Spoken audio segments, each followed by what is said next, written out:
तो दोस्तों आज बहुत सालों बाद संयुक्त राष्ट्र सुरक्षा परिषद में यूएनएससी में सुधार किया जा रहा है।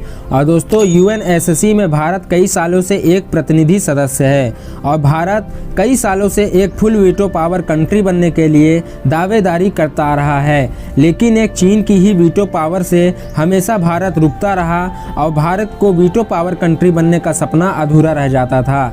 लेकिन दोस्तों आज इतने सालों बाद भारत का सपना साकार होता दिख रहा है, क्योंकि साल 2019-20 में यूरोपीय कंट्री चीन की तरफ जो भागती थी वही देश आज भारत की शरण में आ खड़े हुए हैं। दोस्तों चीन की इसी हरकत को देखकर सभी वीटो पावर वाली कंट्री ने यह फैसला किया है कि वीटो कंट्री से चीन को हटाया जाए और भारत को वह पावर दी जाए। और आज का वक्त ऐसा है दोस्तों कि अमेरिका जैसी बड़ी कंट्री भी एशिया के अंदर सबसे अच्छी कंट्री भारत को मानती हैं और भारत के साथ व्यापार करने के लिए बहुत ज़्यादा इच्छा भी जता रही हैं। अब दोस्तों सोचने वाली बात यह है कि एक वक्त ऐसा था जब अमेरिका समेत सभी यूरोपीय कंट्री अगर व्यापार करने के लिए एशिया की तरफ आते थे तो वह सबसे पहले चीन की तरफ भागते थे।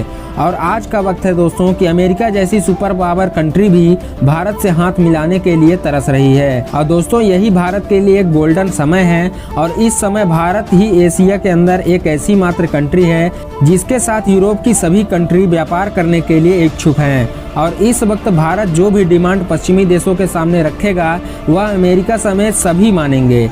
और यह बात हमारे देश के विदेश मंत्री जी ने शायद बहुत अच्छे से जानते हैं।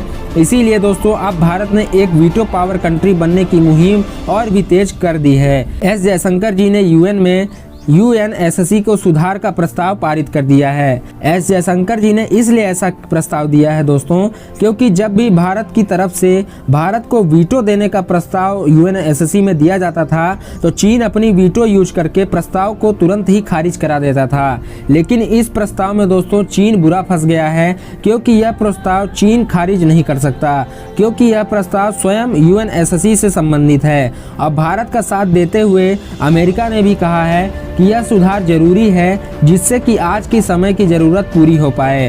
और दोस्तों अगर यह प्रस्ताव सफल हो जाता है तो भारत को वीटो लेने से कोई भी देश नहीं रोक सकता, क्योंकि चीन के अलावा दोस्तों सभी देशों का समर्थन भारत को प्राप्त है। आपकी क्या राय है दोस्तों? भारत को जो वीटो पावर कंट्री बनाने के लिए यूएनएससी में प्रस्ताव दिए गए हैं उसको लेकर कमेंट सेक्शन में अपनी राय जरूर से दें। साथ ही दोस्तों वीडियो को ज़्यादा से ज़्यादा लाइक एवं शेयर करें और इसी के साथ अगर अभी तक आपने हमारे चैनल को सब्सक्राइब नहीं किया है तो ज़रूर से कर ले दोस्तों, क्योंकि मैं आपके लिए ऐसे ही डिफेंस या फॉरेन पॉलिसी से रिलेटेड वीडियो लाता रहता हूँ। तो मिलते हैं दोस्तों आपसे अगली वीडियो में, तब तक के लिए जय हिंद, वंदे मातरम।